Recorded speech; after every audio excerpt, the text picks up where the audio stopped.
Hey guys, welcome back to the channel. So today we got another shop talk video, and today's topic is going to be trusting shops that you always take your car to and them going rogue and causing damage to your vehicle or not servicing your car the correct way. Now before we go ahead and begin, guys, if you guys haven't subscribed to the channel, hit the subscribe button down below and definitely smash that like button because it helps the channel out. And with that said, let's go ahead and get into today's topic. What had happened was I had a '06 CLS AMG in the shop, guys. We were doing a basic trans service. Typically what you're supposed to do is drain the fluid by removing the pan, change the filter, change the gasket on the pan, put it back up, bolt it into place, fill it up, do your checks, wham bam. It shouldn't take more than like an hour or two to get everything done. In the case of this car, guys, it was completely the opposite. And this is a good example of why sometimes when you look up shop labor times and they quote you a certain time, if someone's been in there before, that time may change. Because on this vehicle there was a ton of surprises that actually wound up taking more of my time to work on it. Although I didn't charge the customer anything extra, I just billed them for what Mitchell was saying. It just goes to show that sometimes someone going in there and doing something can cause a headache.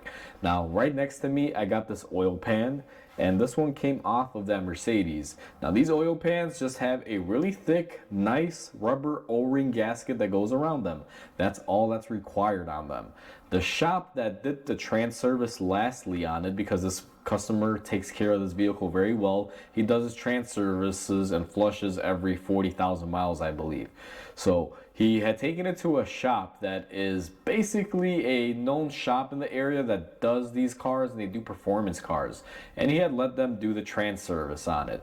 So what they had done here, and I don't know why they did it, guys, maybe they didn't have a new gasket or they thought it would leak, but this trans pan, if you were to take it down, you can reuse the gasket once or twice. It is somewhat a reusable gasket. That's if you were in a pinch and you had to.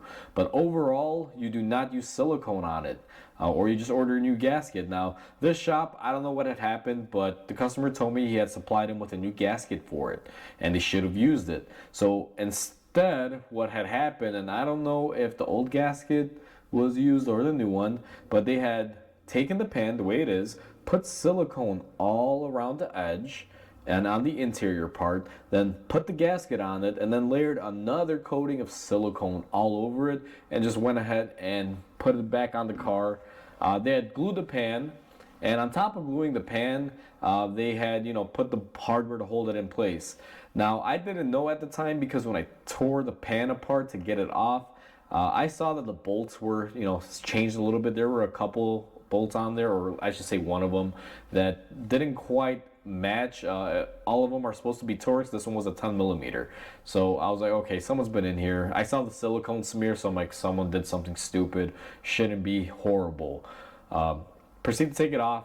Even with the holders off, I couldn't get the pan to come off the car. I had to pry it off. Finally got it off, and then I saw silicone smeared everywhere. And luckily for me, a majority of it was smeared onto the pan or on the inside of the pan, and the transmission didn't have too much stuck to it, luckily.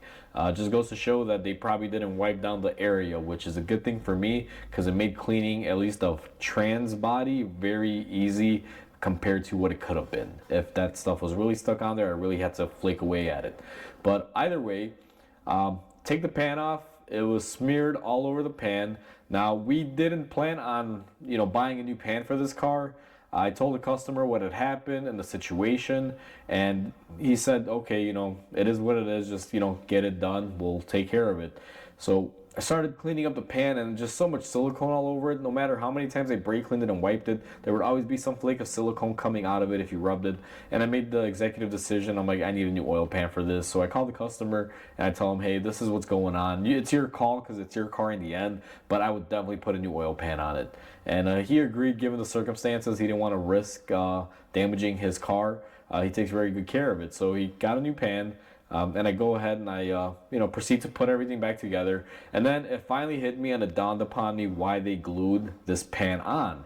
So this shop not only hacked the pan to put it back on by gluing it, which is a big no-no when it comes to this car. All you need is a gasket, because if any silicone gets inside of the filter, it's fine mesh. It can cause restrictions, cause transmission issues, and potentially hurt the trans.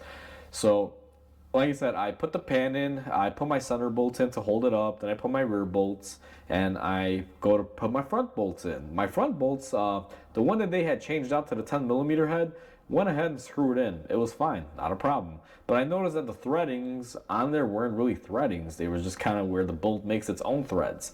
So I was like, huh, looks like somebody stripped it and put an oversized bolt and made some new threads. I'm like, again, nothing I can do. So I go to put the other front side in because this only has 6 bolts holding the pan on.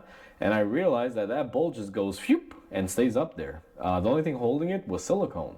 And I look inside the hole and this thing was just filled up with silicone, and they had just pressed it in there and held it. And when I had spun it off, it just broke free of the silicone and came off.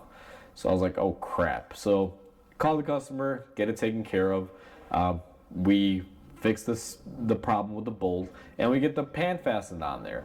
But it just goes to show, guys, that there are a lot of shops out there that, even though they seem good, they seem very professional, sometimes they are very crappy with craftsmanship. Now, I'm not gonna go out on a limb and try to even assume or guess what was going on. It could have just been a tech that they had that didn't know what they were doing, or was possibly having a bad day and just try to cover their tracks, which, I mean, it happens, but at the same time, if it happens, you can't just go around and doing stuff like this to customer cars. They're in there paying a nice premium price, especially at this shop, because like I said, it's a performance shop, guys, and they're getting this kind of work. I mean, you could get better work than this at a Jiffy Lube, to be honest with you. I mean, they're gonna hack it. At least they're not gonna hack it up this bad. But it just goes to show, even though there's a lot of shops out there and some of them, you know, seem very professional and trustworthy, always double check work that's being done, guys. Now, I'm not saying go ahead and crawl up underneath the car, but at least have some sort of knowledge to, you know, if you're doing a bigger job or something like that, to check it out. Now, in the instance of this car, there was no way for anyone to know.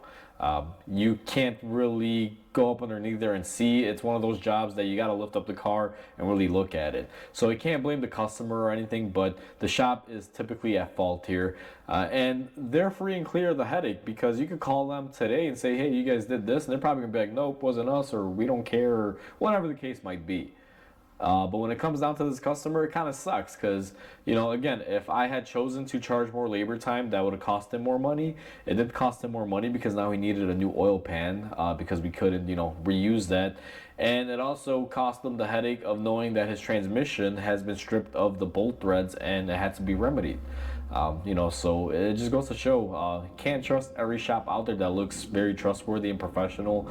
You always, I would always tell people, even after a repair, just kind of look over the work if you're able to, and for the next day or two after you pick up your car, just make sure everything is correct. This goes to show even for my shop, even though I know what kind of work I can produce, if my customers pick up their car here, I always tell them, hey, for the next couple of days, keep an eye on it, make sure I didn't screw anything up. You know, it's very common. I mean, we're humans, we can screw up. This could have just been a screw up, but I know it's not, guys. I've been in this field for so long that I can tell the difference between someone screwing up and someone covering their tracks because they screwed up and they don't want anyone to find out.